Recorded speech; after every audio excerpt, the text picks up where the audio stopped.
I know it's hot and humid in Chicago. It's also a little hot in the UFC right now, Daniel.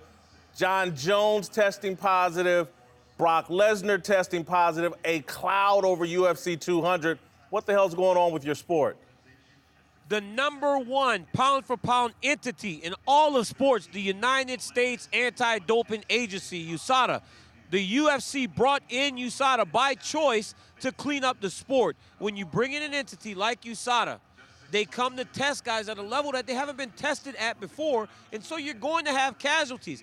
Guys have to understand now that if you are cheating, you're going to be caught, because USADA shows up at any time at their discretion randomly. They randomly show up to test you to make sure guys are competing clean. I've been under USADA my entire career wrestling, and I think it's the best thing to happen to the sport.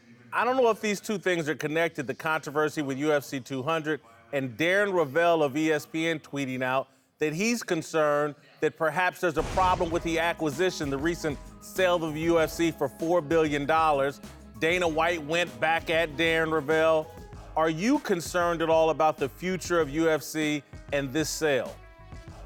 I mean, it doesn't really matter to me. I'm not getting any of the money, Jason, so I really haven't spent time worrying about whether or not this sale is going to go through or if it's not going to go through, if I'm being honest. I haven't heard anything to say that the sale's in trouble, and we're on this side of the sport too in terms of the media. I have not heard anything about it.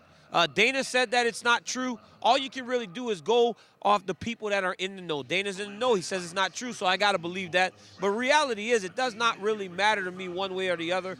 I fight and I do commentary, and that's what matters to me.